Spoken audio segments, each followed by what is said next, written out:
মাধ্যমিক ২০২৫ অর্থাৎ ক্লাস 10 তোমাদের অলরেডি টেস্ট পরীক্ষা শুরু হয়ে গেছে সমস্ত স্কুলেই।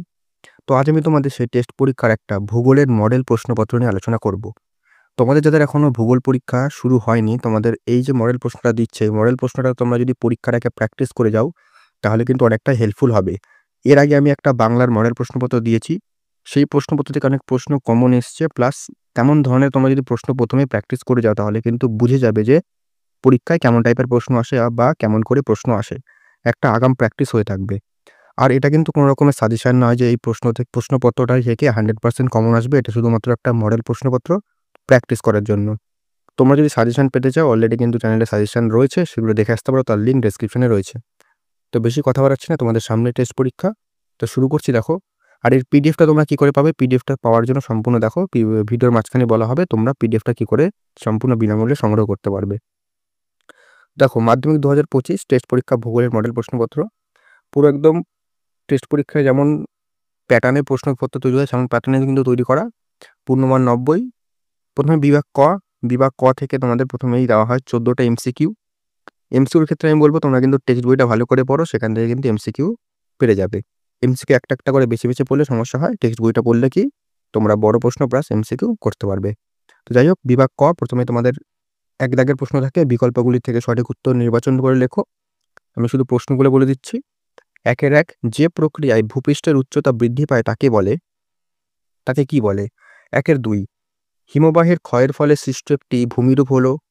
১-৩ লবণযুক্ত শিলাস্তরের ওপর নদীর প্রধান ক্ষয় প্রক্রিয়াটি হলো, মানে ক্ষয় প্রক্রিয়াটি কি? যে শিলাস্তরে লবণযুক্ত শিলাস্তরে নদীর যে প্রধান ক্ষয় প্রক্রিয়া সেটা কি?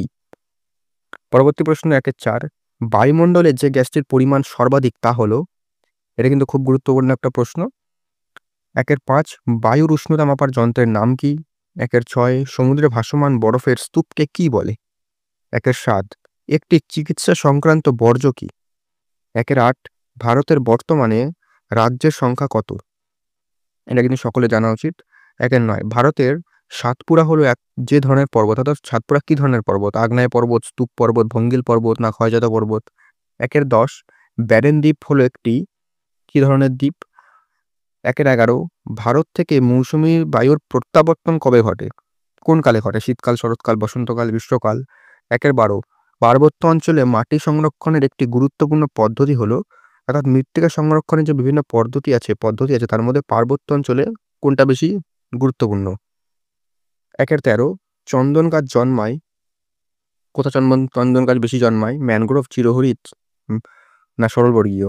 ১-১৪ ভারত থেকে প্রেরিত কৃত্রিম উপগ্রহ হলো, মানে এই চারটির মধ্যে একটা ভারত থেকে প্রেরিত কৃত্রিম উপগ্রহ, তার নাম কি? তারপরে বিভাগ খ, এখানে তোমাদের শুদ্ধ ২-এর দাগের ৪টে ভাগ আছে। ২-১ দাগ কি আছে? নিম্নলিখিত বাক্যগুলি শুদ্ধ হলে পাশে সু এবং অশুদ্ধ হলে পাশে অ লিখে যে কোনো 6টি প্রশ্নের উত্তর দাও। প্রত্যেক প্রশ্ন মান ১ করে। ২-১ মাজুলি ভারতের বৃহত্তম নদীদ্বীপ। এটা যদি সঠিক হয় তাহলে পাশে শুদ্ধ মানে স্বয়রস্যু দিতে হবে, তাহলে স্বয়রস্যু। আর যদি অশুদ্ধ হয় পাশে অ। এটা পরীক্ষাতে লিখতে হবে। ২-১ হিমরেখার উচ্চতা নিম্ন অক্ষাংশে কম হয়। ২-১ ট্রপোস্ফিয়ারে ধূলিকণার উপস্থিতি সর্বাধিক। ২-১ প্রতি মাসে গড়ে ২বার মরা কোটাল হয়। এখানে মোড়া না মরা কোটাল হবে, টাইপিং একটু মিস্টেক আছে। ২-১ চিল্কা ভারতের পূর্ব উপকূলের একটি হ্রদ। ২-১ গাঙ্গেয় সমভূমিতে ল্যাটেরাইট মৃত্তিকা দেখা যায়। ২-১ উপগ্রহের ক্যামেরা বস্তুর দ্বারা প্রতিফলিত বিকিরণকে সংগ্রহ করে। পরবর্তী ২-এর দাগ এখানে আছে, উপযুক্ত শব্দ বসিয়ে অর্থাৎ শূন্যস্থান পূরণ যে কোনো 6টি। ২-১ ড্যাশ নদীর নাম অনুসারে নদীতে সৃষ্ট বাঁক মিয়েন্ডার নামে পরিচিত, এখানে মিয়েন্ডার হবে। ২-২ রসে মতনের অমসৃণ ঢালটি ড্যাশ পদ্ধতিতে সৃষ্টি হয়। ২-৩ ট্রপোস্ফিয়ারের ঊর্ধ্বসীমাকে ড্যাশ বলে। ২-৪ বায়ুমণ্ডলের উচ্চতা বৃদ্ধির সাথে উষ্ণতা বৃদ্ধি পাওয়াকে ড্যাশ বলে। ২-৫ বর্জ্য কাগজ একটি ড্যাশ ধরনের বর্জ্য। ২-৬ ভারতের দীর্ঘতম উপনদীর নাম ড্যাশ। ২-৭ ড্যাশকে ভারতের কমলা লেবুর শহর বলে। ২-৩ দাগ একটি বা দুটি শব্দ উত্তর দাও, এখানে প্রত্যেক প্রশ্নের মান ১ করে। ২-৩ বহির্জাত ভূমিরূপ গঠনকারী প্রক্রিয়া বলতে কি বোঝো? ২-৩ অবরোহণ আরোহণের মূল পার্থক্য কি?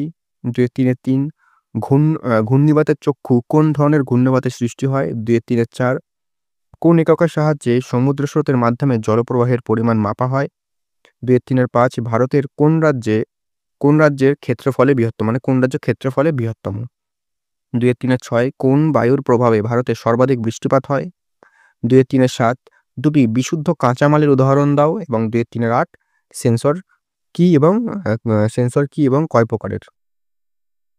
তারপরে বাম দিকের সাথে ডান দিকের মেলাও, এখানে 4 মার্ক থাকে। বাম দিক বলে দিচ্ছি, ক্যানারি স্রোত, চিনুক, গোদাবরী, ঝুমচাষ, এবং ডান দিক পর্তুগাল উপকূল, প্রেরি অঞ্চল, দক্ষিণ ভারত এবং মৃত্তিকা ক্ষয়। বিভাগ গ, এখানে 2 মার্কের 6টা প্রশ্ন লিখতে হয়, টোটাল 12 নম্বর। নিচের প্রশ্নগুলি সংক্ষিপ্ত উত্তর দাও। 3 মার্কের 3 দাগের প্রশ্ন। এখানে একটা প্রশ্নতে একটা অথবা থাকে।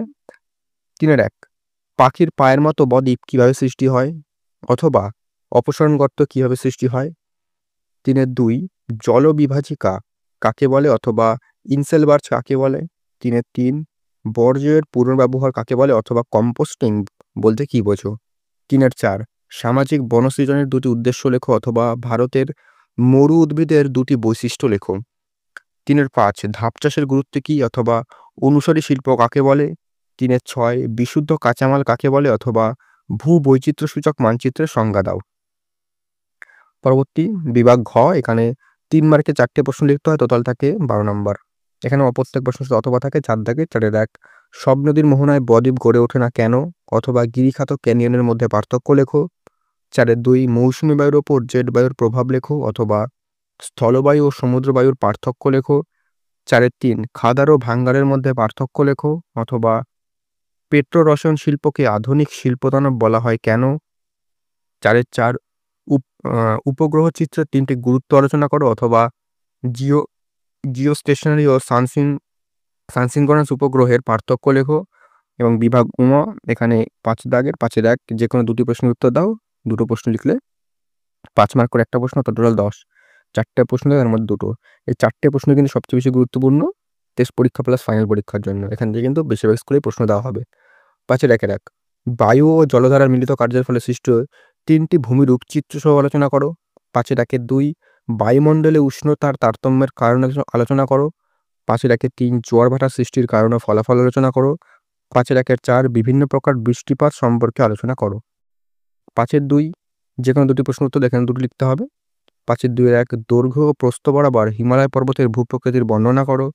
5-2 ভারতের তুলো চাষের অনুকূল পরিবেশ সম্পর্কে আলোচনা করো। 5-2-3 পশ্চিম ভারতে পেট্রো রসায়ন শিল্পের কেন্দ্রীভবনের কারণ লেখো। 5-2-4 ভারতের নগরায়নের সমস্যাগুলি আলোচনা করো। বিভাগ চ মানচিত্র ম্যাপ পয়েন্টিং প্রশ্নপত্রের সাথে প্রদত্ত রেখা মানচিত্রে নিম্নলিখিত উপযুক্ত প্রতীক ও নামসহ চিহ্নিত করে মানচিত্রটি উত্তরপত্রের সঙ্গে জুড়ে দাও। 1 মার্ক করে টোটাল 10টা। 6-1 নীলগিরি পর্বত, 6-2 সাতপুরা পর্বত, 6-3 কৃষ্ণা নদী, 6-4 করমণ্ডল উপকূল, 6-5 লোকটাক হ্রদ, 6-6 ভারতের সবথেকে বেশি বৃষ্টিপাতযুক্ত অঞ্চল, 6-7 পূর্ব ভারতের ল্যাটেরাইট মৃত্তিকা অঞ্চল, 6-8 মৃত্তিকা গবেষণাগার, 6-9 উত্তর ভারতের একটি গম উৎপাদক অঞ্চল, এবং 6-10 দক্ষিণ ভারতের ম্যানচেস্টার। তো এই হলো মাধ্যমিক বা ক্লাস 10-এর টেস্ট পরীক্ষার একটা মডেল প্রশ্নপত্র। এই প্রশ্নপত্রটা নিচে টেলিগ্রাম লিঙ্ক আছে, সেখানে গেলে সেই গ্রুপে সম্পূর্ণ বিনামূল্যে পেয়ে যাবে। আর ভূগোলের যে সাজেশন 5 মার্কের প্রশ্ন সেটা কিন্তু দেওয়া হয়েছে, তার সাথে বাংলার যাদের পরীক্ষা এখনো হয়নি বাংলার মডেল প্রশ্নপত্র প্লাস তার সাথে বাংলা সাজেশনে দেওয়া হয়েছে টেস্ট পরীক্ষার ক্ষেত্রে। তোমরা সেগুলো কিন্তু দেখে আসতে পারো, তার লিঙ্ক ডেসক্রিপশনে রয়েছে। তো পিডিএফটা ডাউনলোড করে আর এই প্রশ্নপত্রটা প্র্যাকটিস করে যাও, আর সাজেশনটা দেখে যাও। এটা কিন্তু কোনো রকম সাজেশন না, আবারও বলছি, এটা শুধুমাত্র প্র্যাকটিসের জন্য। তো দেখা হচ্ছে নতুন কোনো ভিডিওতে নতুন কোনো আপডেট ও সাজেশন নিয়ে।